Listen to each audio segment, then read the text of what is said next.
হতে চান একজন সফল ফ্রিল্যান্সার, গেমার্স বা ডিজিটাল মার্কেটিংয়ের জন্য নিজেকে প্রস্তুত করতে চান, বাজেট ম্যানেজ করেছেন, ডেস্কটপ বা ল্যাপটপ ক্রয় করবেন, বাট এখনও সিদ্ধান্ত নিতে পারছেন না আপনার জন্য কোনটি বেস্ট হবে।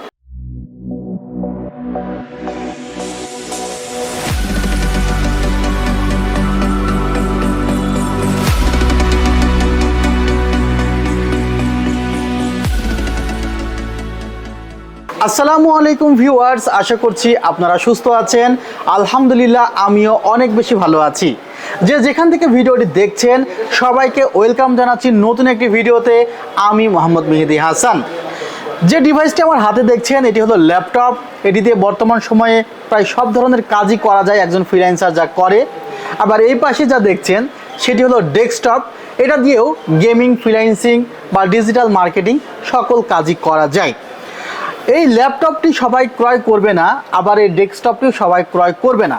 কাদের জন্য ল্যাপটপ ভালো হবে বা কাদের জন্য ডেস্কটপটি ভালো হবে বা কাদের জন্য দুটাই ভালো হবে সে বিষয়ে কিন্তু আজকের এই ভিডিওটি।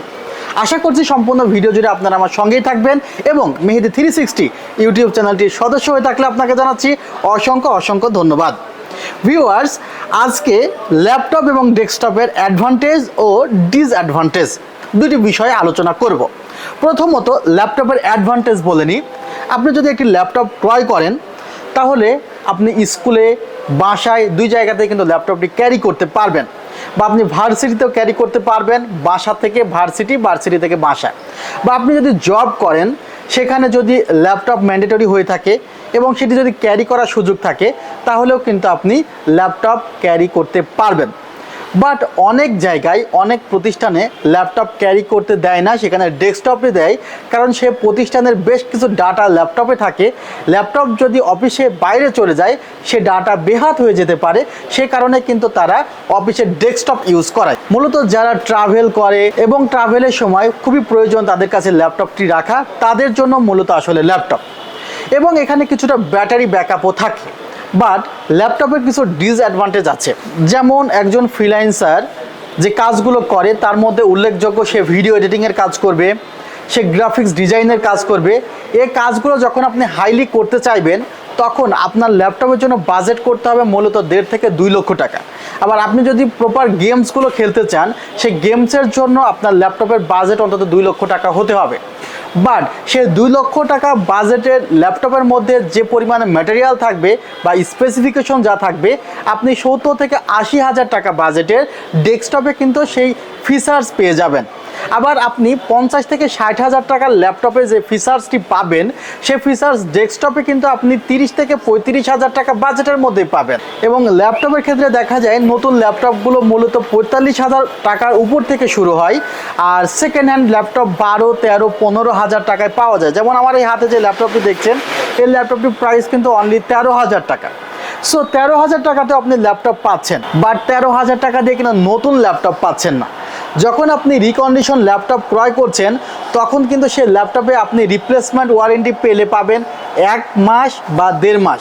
সেখানে সার্ভিস ওয়ারেন্টি কথাটি ইনক্লুড করা থাকবে।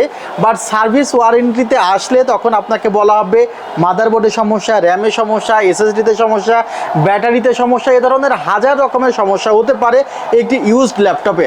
যেমন কীগুলো প্রপার ওয়েতে কাজ করতে না পারে, কীগুলো কয়েকদিন পরে নষ্ট হয়ে যেতে পারে, অরিজিনাল ল্যাপটপের কী সবসময় পাওয়া যায় না। আবার দেখা যায় অরিজিনাল ল্যাপটপের কী যদি পাওয়া যায় সেটার প্রাইস অ্যারাউন্ড 3 থেকে 4 হাজার টাকা। অরিজিনাল ল্যাপটপের ডিসপ্লে যদি পাওয়া যায় সেগুলো 5 থেকে 6 হাজার টাকা কম না। আবার ডিসপ্লের কোয়ালিটি যদি হাই হয় পর্যায়ক্রমে সেগুলোর দাম কিন্তু 8-9 হাজার টাকা হয়ে যায়। আর ল্যাপটপের মাদারবোর্ড যদি একবার নষ্ট হয়ে যায় সে মাদারবোর্ডটি চেঞ্জ করা ছাড়া উপায় থাকে না।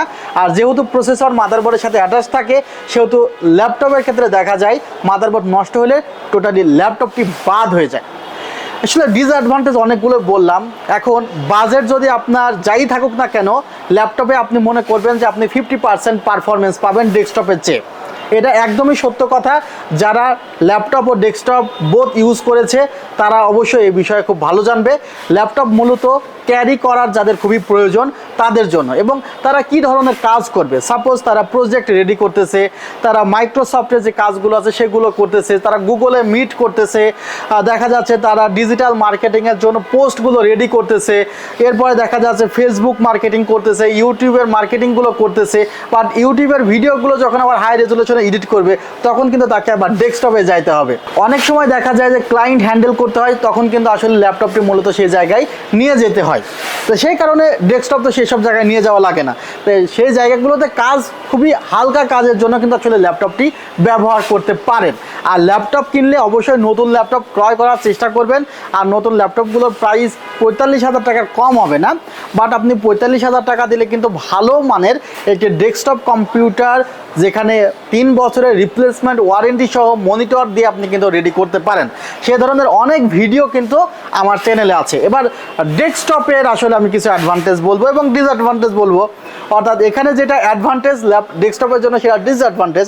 অর্থাৎ ডেস্কটপটি আপনি চাইলে বাসা টু অফিস, অফিস টু বাসা ক্যারি করতে পারবেন না। অনেক স্টুডেন্ট আছে মেসে থাকে, তাদের জায়গাতে একটু প্রবলেম হয়, সে কারণে মূলত অনেকে দেখা যায় যে ল্যাপটপ জাস্ট একটি ব্যাগের মধ্যে এঁটে যায়, বা ডেস্কটপের জন্য মনিটর এবং যে ক্যাসিং দেখতে পাচ্ছেন সেগুলোর জন্য একটা জায়গা লাগে।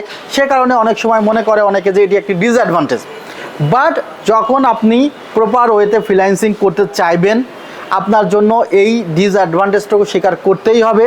আপনি যখন ভিডিও এডিটিং করতে চাইবেন, আপনি যখন ফ্রিল্যান্সিংয়ের যে সেক্টরগুলো রয়েছে, গ্রাফিক্সের কাজগুলো করতে চাইবেন, বা ডিজিটাল মার্কেটিংয়ের জন্য যখন আপনি মাল্টিপল ট্যাবগুলো ওপেন করে সেখানে কাজ করবেন, যখন আপনি মাল্টিপল যে সফটওয়্যারগুলো আছে, প্রিমিয়ার প্রো সফটওয়্যার, এরপরে দেখা যাচ্ছে একই সাথে আপনি ইলাস্ট্রেটর বা একই সাথে ফটোশপ আপনি ইনস্টল করেছেন এবং একই সাথে কাজ করতেছেন।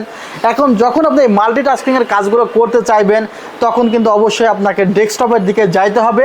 এবং যারা ফ্রিল্যান্সার আছে বর্তমান সময়ে, তারা কিন্তু ম্যাক্সিমামই ডেস্কটপ ইউজ করতেছে, বিকজ তাদের কাজের যে পারফরমেন্স, এই পারফরমেন্সের জন্য তাদের কিন্তু ডেস্কটপটি ইউজ করা লাগে।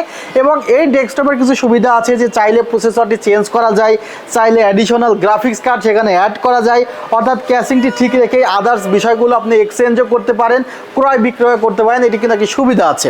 সো এই যে সুবিধা অনেকগুলো রয়েছে ডেস্কটপের, যেগুলো আসলে পর্যায়ক্রমে বলতে গেলে ভিডিওটি আরও লং হয়ে যাবে। যে কাজটি ডেস্কটপে আপনি 30,000 টাকায় ডেস্কটপে করতে পারবেন, সেই কাজটি আপনার ল্যাপটপে করতে গেলে মিনিমাম 60,000 টাকার ল্যাপটপ লাগবে। তারপরেও সেই কাজটি প্রপারলি সেটাতে হবে না, কারণ এটি মেনলি ক্যারি করার জন্য কিন্তু আসলে তৈরি করা হয়েছে। ভিউয়ার্স, আজকের ভিডিওটি মূলত এই কারণে করা হয়েছে যে অনেকের কনফিউশন আছে, অনেকে মনে করে যে 30,000 টাকার ল্যাপটপ 30,000 টাকার ডেস্কটপ কখনোই কম্পেয়ার করে সমান হবে না।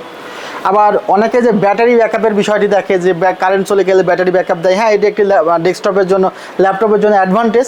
কিন্তু আপনি যদি সেম ব্যাকআপ পেতে চান, আপনি কিন্তু ডেস্কটপের ক্ষেত্রে একটি ইউপিএস ব্যবহার করতে হবে।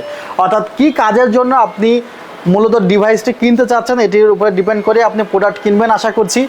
আর এই ধরনের ভিডিও যদি আরও পেতে চান, অবশ্যই মেহেদী 360 ইউটিউব চ্যানেলটিকে সাবস্ক্রাইব করে রাখবেন, কমেন্টে জানাবেন অবশ্যই আপনাদের মতামত। প্রত্যেকটি মতামত দেখে কিন্তু ভিডিও করা হয়। ভালো থাকবেন, সুস্থ থাকবেন, আল্লাহ হাফিজ, আসসালামু আলাইকুম।